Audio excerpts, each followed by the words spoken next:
Primeiro livro de Reis, capítulo 18, versículo 30, está escrito assim: Então Elias disse a todo o povo: Chegai-vos a mim.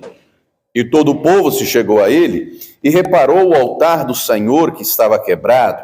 E Elias tomou 12 pedras, conforme o número das tribos dos filhos de Jacó, ao qual veio a palavra do Senhor, dizendo: Israel será o teu nome. E com aquelas pedras edificou o altar em nome do Senhor. Depois fez um rego em redor do altar, segundo a largura de 2 medidas de semente.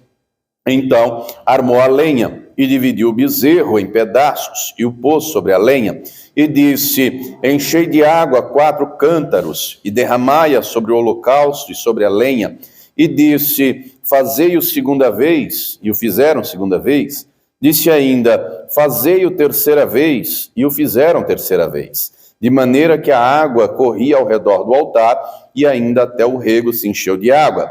Sucedeu, pois, que oferecendo-se a oferta de manjares, o profeta Elias se chegou e disse: Ó Senhor, Deus de Abraão, de Isaque e de Israel, manifeste hoje que tu és Deus em Israel, e que eu sou teu servo, e que conforme a tua palavra fiz todas estas coisas. Responde-me, Senhor, responde-me, para que este povo conheça que tu, Senhor, és Deus, e que tu fizeste tornar o seu coração para trás.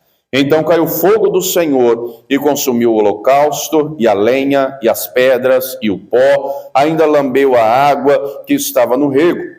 O que vendo todo o povo, caiu sobre os seus rostos e disse: Só o Senhor é Deus, só o Senhor é Deus. E eu pergunto, você crê que isso aconteceu? E você crê que com o altar reparado, o altar consagrado, Deus manda fogo? Você crê nisso? E crê que Ele vai mandar fogo no altar do teu coração? Então, por gentileza, coloque tua Bíblia sobre o teu assento. Vamos dar para o Senhor e para a sua palavra a melhor salva de palmas que você já deu. Fecha os seus olhos, vá aplaudindo, vá glorificando. Senhor, nosso Deus e Pai, Deus bendito, santo, amado e todo-poderoso, a tua igreja te aplaude e te glorifica. Abre os céus agora e receba o louvor da tua igreja. E por essa mesma abertura, vá derramando a tua graça, a tua bênção, a tua virtude e o teu poder. Ninguém veio aqui ouvir o homem falar, o homem não tem nada a dizer. Todos viemos ouvir a tua voz, a tua palavra. Tome agora os lábios do pregador, a boca do mensageiro, que eu diminua, o Senhor cresça, remova toda barreira, todo obstáculo, e envia a tua palavra com poder e autoridade, e que a tua palavra agora vá e produza o resultado para o qual está sendo enviada, em nome do Senhor Jesus. Diga amém, Senhor. Tome o teu assento, por gentileza, mas preste muita atenção, não se distraia. Se você trouxe papel e caneta, tome nota de tudo o que vai ouvir e aprender. Amém?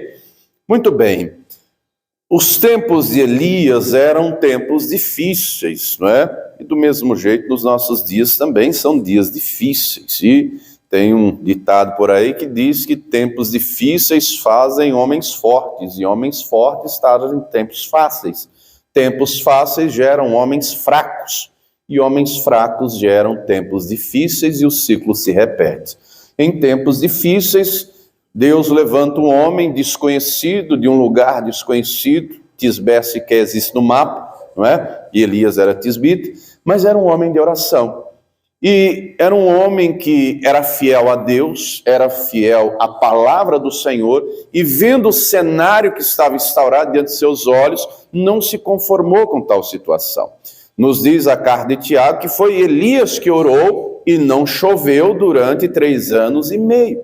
E ele orou porque ele não concordava com o que estava diante de seus olhos. O que é que estava diante de seus olhos? Um rei ímpio, infiel a Deus, que foi o pior, né, de todos os reis de Israel, se casa com uma rainha de outro reino, uma princesa de outro reino, a Jezabel, traz o culto a Baal para Israel, cala a voz profética, mata os profetas, estabelece o culto a Baal e leva o povo a adorar e servir a Baal. Nesse cenário, Deus levanta Elias e manda ele pregar e profetizar diretamente ao rei.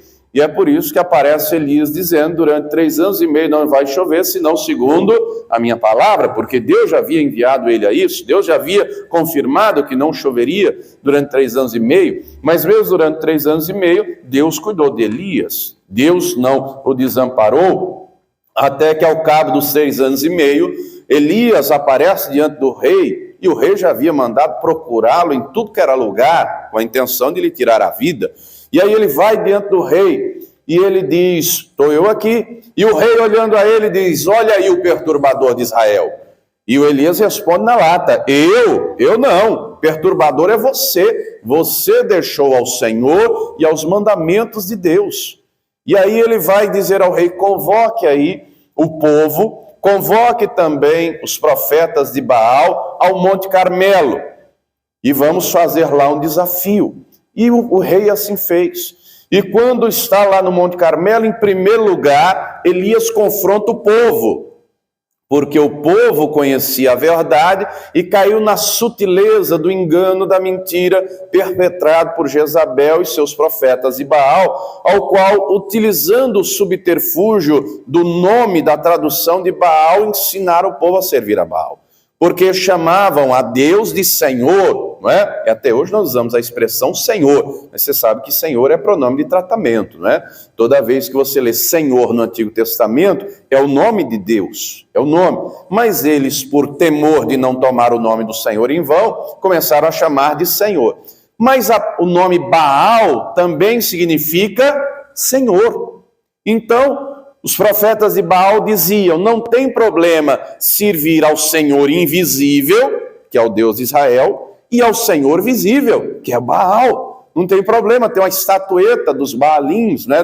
Uma pequena estatueta de Baal. Não tem problema servir a imagem, não tem problema algum. E o povo caiu nessa sutileza.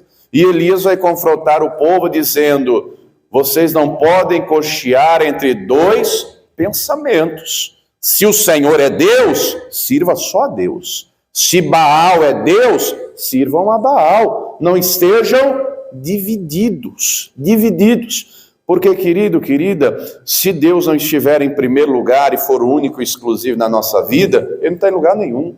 Porque ou é primeiro lugar, ou não é lugar nenhum. Simples assim. E aí, o Elias propõe o desafio. Nós vamos apresentar o sacrifício, cada um apresenta um bezerro, dê aí um bezerro para mim, outro para eles, e o Deus que responder com fogo do céu, esse é Deus. E aí os profetas de Baal, boa, vamos lá, gostei desse negócio, vamos fazer. E aí vão. Desde o início da manhã até ao meio-dia, os profetas de Baal invocam a Baal, clamam a Baal, gritam por Baal, se mutilam, se cortam, derramam o próprio sangue e nada acontece. Elias chega ao ponto de dizer, uma grita mais alta, ele deve estar dormindo. Talvez ele tenha ido viajar, talvez ele não tenha tempo de atender vocês, né? E eles clamam e nada acontece. Depois o Elias vai lá, versículo 30, onde acabamos de ler, o texto diz que ele chama o povo se achega, presta atenção, não é? E aí diz o final do versículo 30, e reparou o altar do Senhor que estava quebrado, que estava largado, porque estava abandonado, não é? Você sabe, por exemplo, que toda construção, de tempos em tempos, precisa de uma manutenção, não é verdade? Lá na tua casa, vez por outra, precisa trocar uma lâmpada, vez por outra tem que dar uma mãozinha de tinta. Esses dias eu vi uma reportagem de uma mansão, não lembro se era na região da Avenida Paulista, por aí, mas uma mansão. E a mansão abandonada, a casa enorme, não é? Mas abandonada. E a dona da casa, a moradora, herdeira de não sei lá quem, era uma acumuladora, acumulava lixo. Então, uma casa que outrora linda, muito bela, estava completamente largada, abandonada, toda deteriorada, toda destruída. E é o que estava acontecendo aqui com o altar. Como o altar do Senhor havia sido largado, abandonado, estava lá de qualquer jeito. Elias quer que Deus responda com... Quem está vivo, diga amém. Amém. O acordo era o Deus que respondesse com... Mas Deus manda fogo no altar que está organizado. Deus manda fogo no altar que é consagrado a Ele. O altar não pode estar de qualquer jeito, não é de qualquer maneira. Então Elias compreende que a primeira providência a se fazer é reparar o altar. E aqui ele vai ter um procedimento. E esse procedimento que ele vai fazer com aquelas pedras, com aquele altar e, consequentemente, as ações seguintes, era o que Deus queria fazer com o coração daquele povo. E é o que Deus quer fazer com o nosso coração. Porque do mesmo jeito vivemos dias difíceis, vivemos dias trabalhosos. Do mesmo jeito que no tempo de Elias, ele enfrentou as forças do mal, representado por Jezabel e seus profetas, assim também enfrentamos. Satanás e seus demônios estão aí. Gente maligna está por aí. O mal está agindo à torta e à direita, sim ou não? Tempos difíceis estão aí diante de nós. Mas em dias difíceis, qual é a reação que Deus espera de nós, amados? Querido, compreenda como Deus trabalha. Acredito que todo mundo aqui já foi ou ainda está estudando. E no momento da aula, temos ali a diaconisa G, né, professora aposentada durante anos. Você sabe que na hora, ali a evangelista Patrícia também, da aula do curso de teologia, durante a aula, o professor fala, o professor ensina. E na hora da prova, o professor, diga para a pessoa que está ao teu lado, aprenda com Deus. Porque na hora da prova, ele quer ver você colocando o que aprendeu em ação. E as provas da vida vêm. E na hora que a prova chega, é hora de colocar o que aprendeu em ação, é hora de colocar a fé em ação, é hora de colocar a palavra em ação, é hora de colocar a oração em ação, é hora de agir. Quem está entendendo, diga glória a Deus.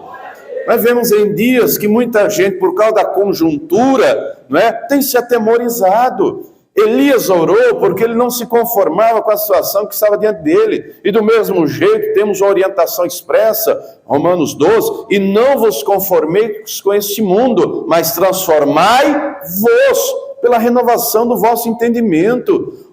Querido, querida, se nós não tomarmos cuidado, se nós não abrirmos os nossos olhos, podemos cair no engano da religiosidade, que era o que acontecia nos dias de Elias. Elias bateu de frente com o rei, deixando claro, você deixou ao Senhor e aos mandamentos dele. É o que está escrito aqui no versículo de número 18. Então disse ele, eu não tenho perturbado a Israel, mas tu e a casa de teu pai, porque deixaste os mandamentos do Senhor e seguiste aos Baalins. Se nós não tomarmos cuidado, nós deixamos a palavra, os mandamentos, a palavra de Deus de lado. Vivemos em dias que muita gente virou frequentador de igreja. Vivemos em dias que muita gente aí está esquecendo a essência de adorar e servir e cultuar ao Senhor. Diga comigo, o culto é para Deus. Não é para mim, não é para você. O culto é para Deus. A gente se reúne para cultuar a Deus, porque é mandamento dele. Somente, Deuteronômio 6, somente ao Senhor teu Deus adorarás e só a ele prestarás culto. O culto é teocêntrico, é Deus o centro. O culto é cristocêntrico, é Jesus o centro. E a palavra, a mensagem, a pregação, o ensinamento tem que ter primazia. Nada contra o louvor, gosto muito de louvar, Gosto muito de louvar, mas tem cultos por aí que dá oportunidade para o A, para o B, para o C, para o D, para o Z. E a palavra, o ensinamento, não é? Certa feita fui, esses tempos atrás, convidado a pregar em tal lugar e fui. E aí no final, fulano chegou, pastor, parabéns, gostei muito do seu culto de doutrina. Correu a Bíblia toda, ensinou tanta coisa. Aí eu falei, rapaz, eu só sei pregar então culto de doutrina, eu não sei outro culto não, porque eu só sei pregar assim, eu só sei pregar a palavra, e é a orientação que nós temos, pregue a palavra, ensine a palavra, pregue a palavra, vive a palavra, querido, querida, e Deus quer que o povo dele seja a diferença nessa terra, mas para isso nós temos que estar atentos à palavra do Senhor, não podemos cair no engano da religiosidade, muito menos deixar a verdade de lado. Quem está entendendo, diga glória a Deus. O culto tem que ter adoração. O culto sem adoração não é culto. E aí Elias, compreendendo isso, ele repara o altar. Ele organiza as pedras. E pedra, minha gente, é aquilo que é firme. Fala de firmeza, aquilo que é forte, aquilo que é sólido, né? Pedra é diferente de papel. Você já brincou daquela brincadeirinha? Vez por outra eu brinco com os meus filhos. Pedra, papel, tesoura. Ah, todo mundo sabe, tá vendo? Qual que é o mais firme dos três? Pedra, porque quebra a tesoura, não é verdade? Então, pedra é aquilo que é firme, aquilo que é sólido. Então, as pedras serão usadas para que o altar seja reparado. E tem algumas pedras espirituais, você sabe que o altar é o nosso coração, não é só essa plataforma aqui, tá, minha gente?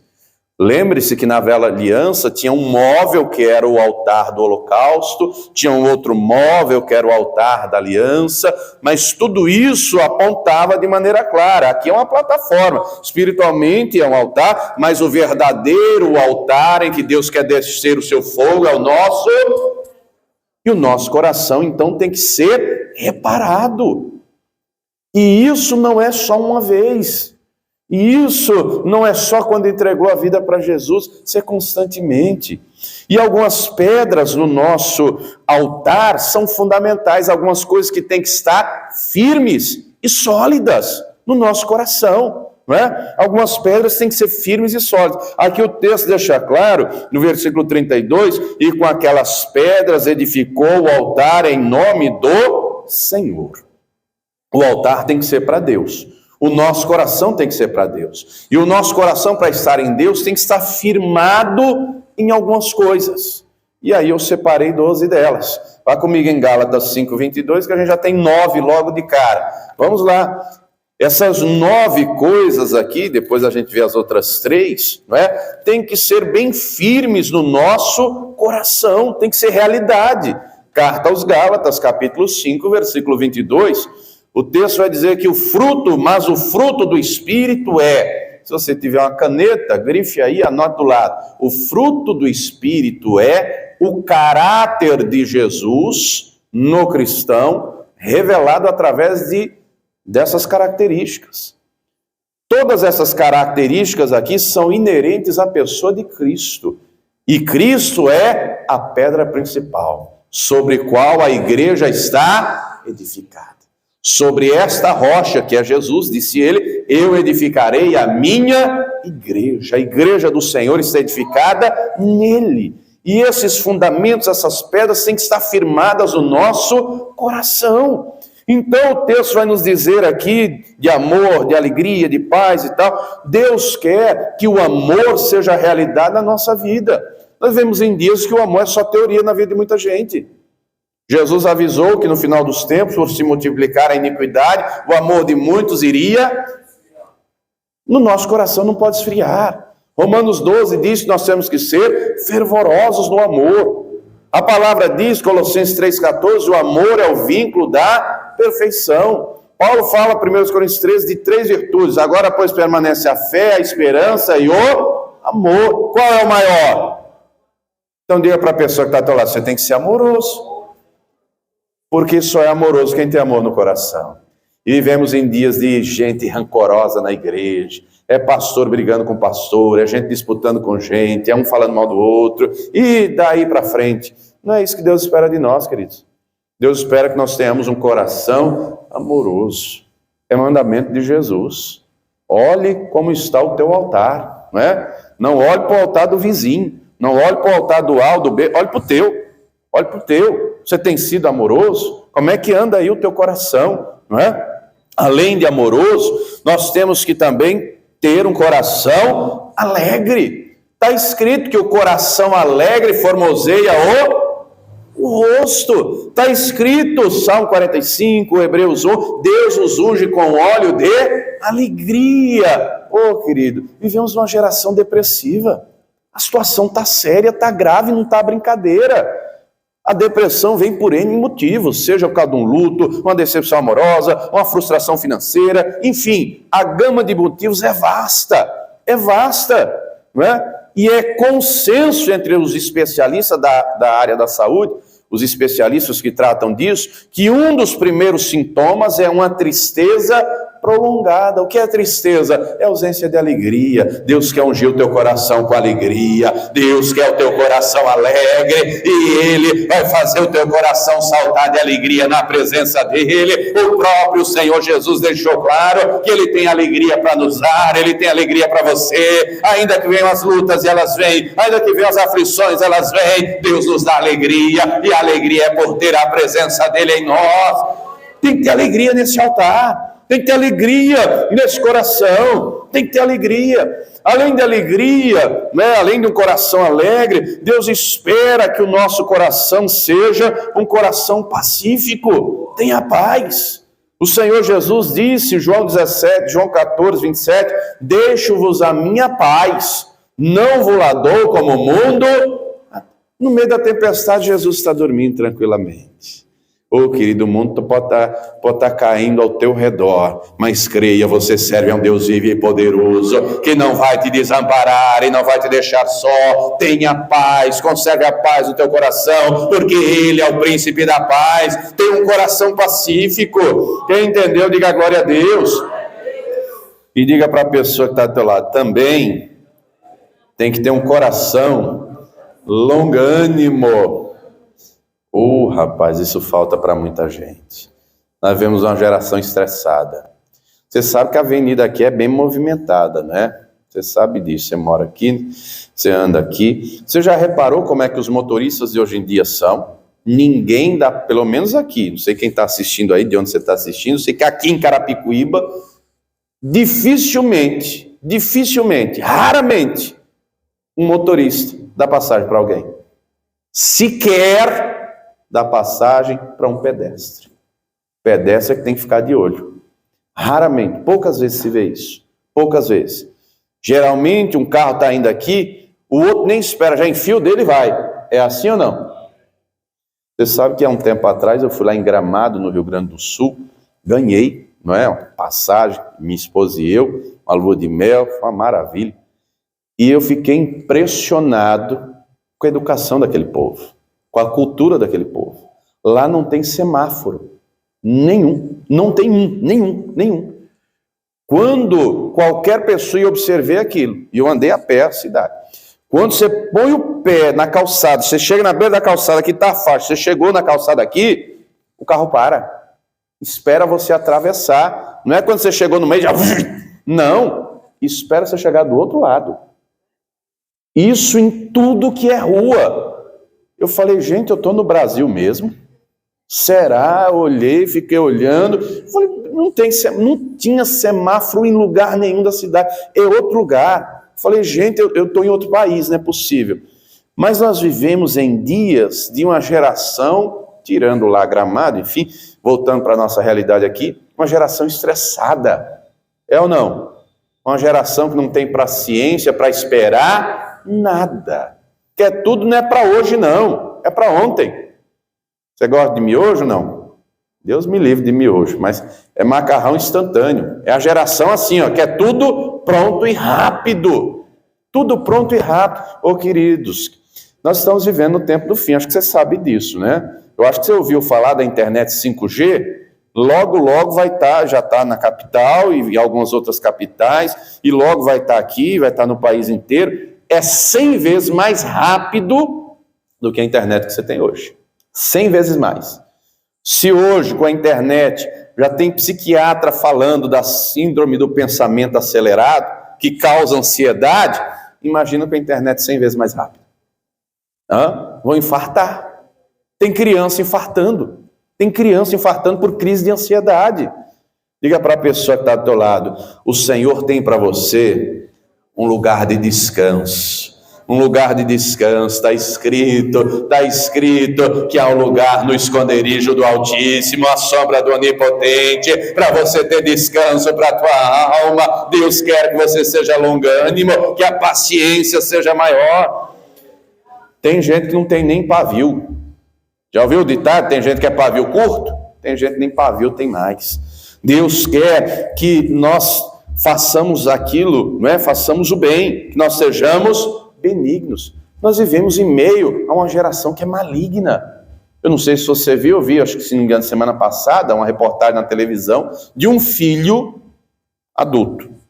Ele contratou um pistoleiro e encomendou o assassinato do próprio pai e da própria mãe.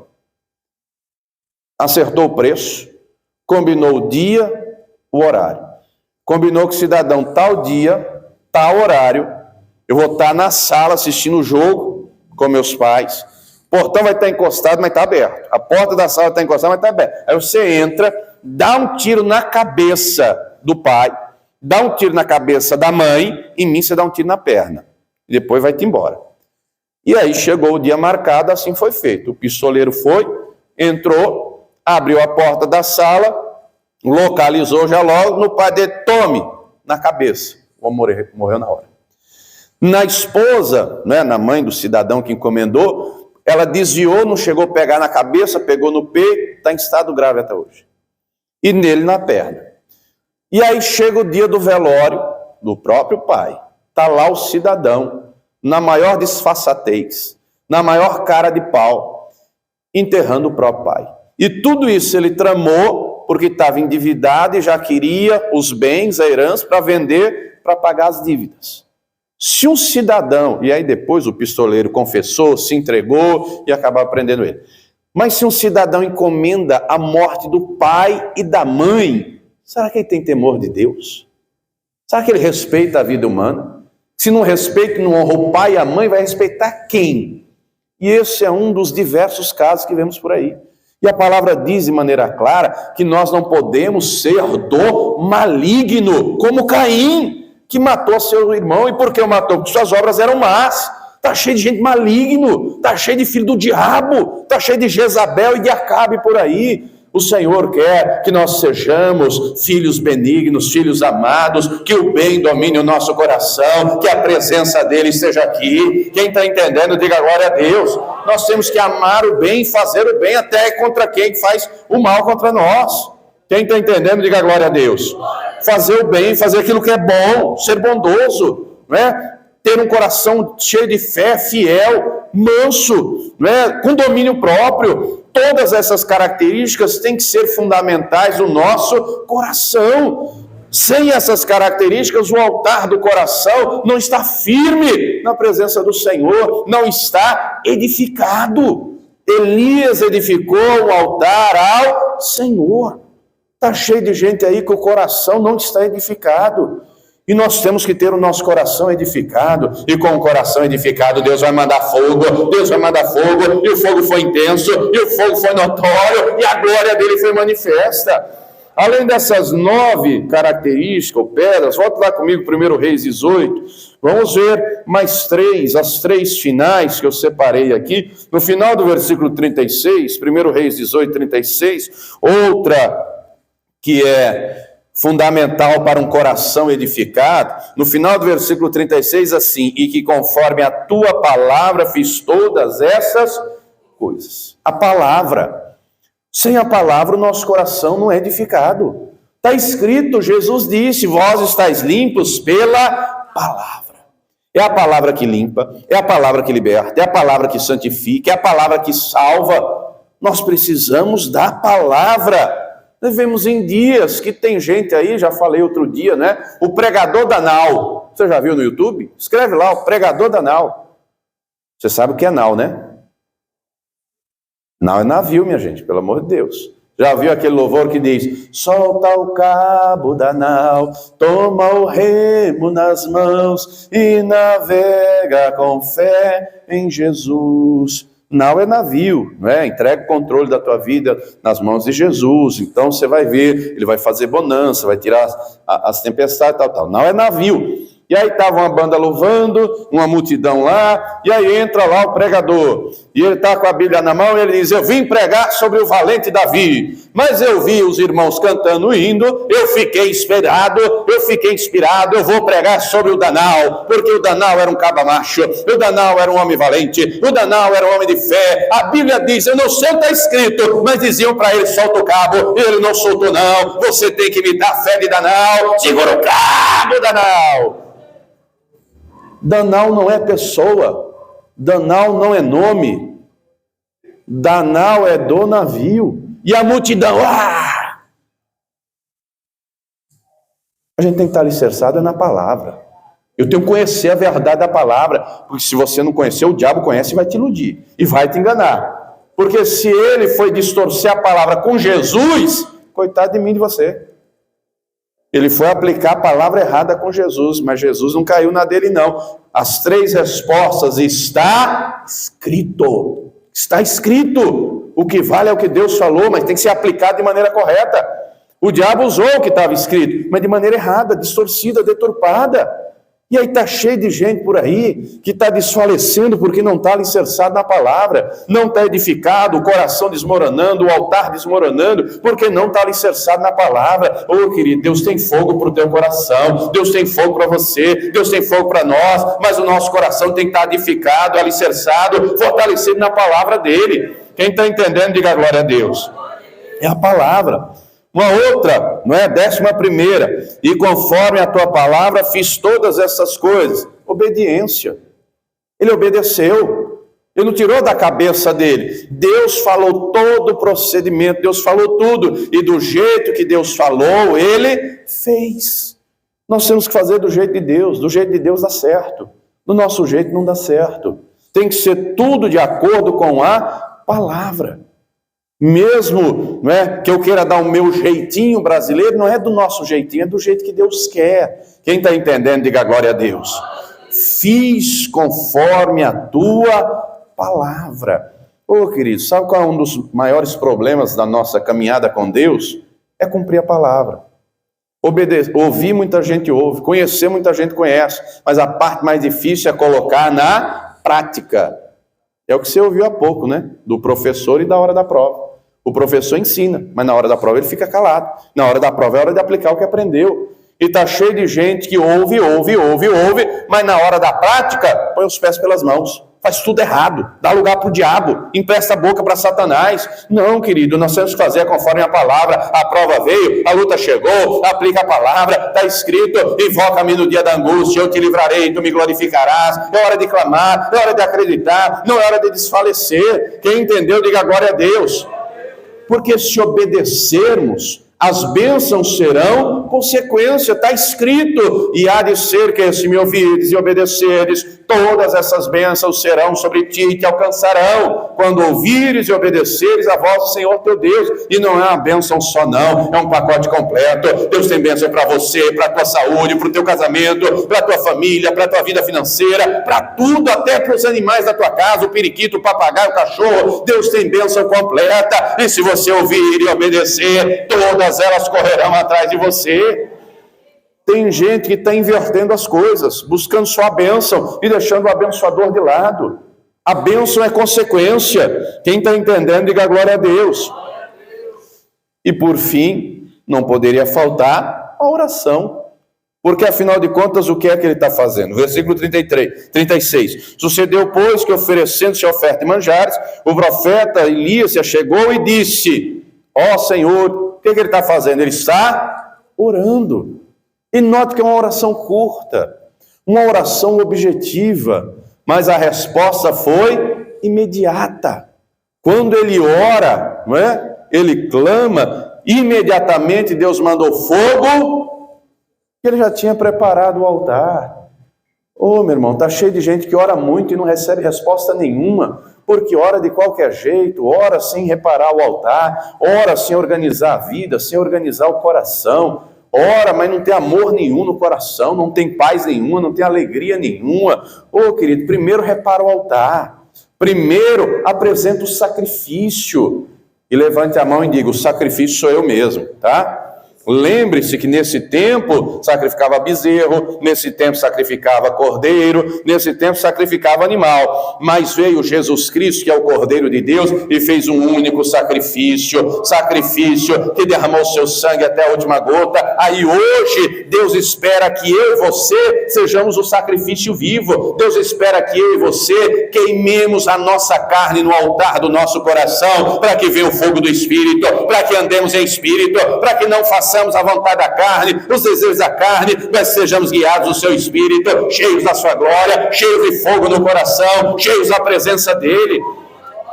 Não adianta, não adianta muita coisa, a igreja está cheia de pessoas vazias. religiosas, sem discernimento, sem entendimento, frequentadores de igreja. Não, Deus quer derramar o fogo dele sobre o teu coração. É fogo no coração e luz nos olhos para ter entendimento. Quem está entendendo, diga glória a Deus. E aí ele faz, aí ele age, aí ele abençoa, mas o coração tem que estar cheio da glória dele. Tem que haver entendimento, tem que haver discernimento. Não é? Não adianta orar por orar, tem que preparar o altar primeiro, tem que organizar o coração. E aí ele vai responder às orações. Aí diz o texto, no versículo de número 38, então cai o fogo do Senhor. Quem dá o fogo é Ele. E nós não podemos deixar o fogo apagar. E o fogo aqui foi forte, o fogo aqui foi tão intenso que consumiu o holocausto, a lenha, as pedras. Ô querido, olha aqui para mim. Tem gente que não queima a carne, não mata a carne. É você que tem que queimar no altar do teu coração. Enquanto está dando lugar à carne, está mostrando que o altar ainda não está preparado. O altar é para sacrificar. Jesus já fez o sacrifício perfeito. Hoje os sacrifícios vivos somos eu e você. Jesus não foi obrigado para o sacrifício, ele foi porque ele quis. Eu e você temos que voluntariamente dizer: Senhor, eu não quero mais falar isso, eu não quero mais pensar isso, eu não quero mais ver isso, eu não quero mais fazer isso, eu não quero mais a carne me dominando, eu não quero mais isso, eu quero a tua presença, a tua glória, o teu fogo. Mas você tem que dizer, você tem que querer. Quem está entendendo, diga glória a Deus. O fogo consumiu o holocausto, a lenha, as pedras, o pó, e lambeu a água que estava no rego. O fogo foi forte, o fogo foi intenso, e todo o povo caiu bradando: só o Senhor é Deus. Querido, Deus quer derramar fogo sobre o teu coração, e te incendiar, e te encher, e te usar, para que através de você, lá na tua casa, no teu trabalho, na tua vizinhança, todos declarem: o Senhor é Deus na vida dele, o Senhor é Deus na vida dela, e eu quero servir a esse Deus, eu quero andar na presença desse Deus. Deus usou Elias para ser um reparador de altar. Deus usou Elias para que a glória dele fosse manifesta, e agora é a minha vez, é a tua vez, é a nossa vez de manifestar a glória do Senhor, o fogo do Senhor em nossa vida. Quem entendeu, diga glória a Deus. Se coloque de pé, por gentileza, que nós vamos falar com o Senhor. Jesus avisou, falando da igreja de Laodiceia, que a igreja de Laodiceia era morna, e quem é morno, ele vomita. Deus não quer a igreja morna, o Senhor quer a igreja fervorosa, fogo no nosso coração, fogo do Espírito Santo, fogo no nosso coração. Se o coração estiver reparado, o altar estiver, o coração estiver fortalecido, todas as bênçãos serão consequência. Nós temos é que fortalecer o nosso coração. O Salmo 27, o salmista vai dizer de maneira muito clara que nós devemos fortalecer o nosso coração. Vá lá comigo antes de orarmos, o Salmo 27. Olha o que está escrito aqui, Salmo 27. Pega aí comigo a palavra. Salmo 27. Vou ler os versículos 13 e 14, que diz assim: pereceria, sem dúvida, se não cresse que veria os bens do Senhor, as bênçãos do Senhor na terra dos viventes. Espera no Senhor, anima-te, e Ele fortalecerá o teu coração. Espera, pois, o Senhor. Querido, o bom ânimo somos nós que temos que fabricar. O bom ânimo somos nós que temos que ter. Jesus deixou claro: no mundo tereis aflições, mas tende. Quem tem que ter bom ânimo é você, sou eu. Pastor, como?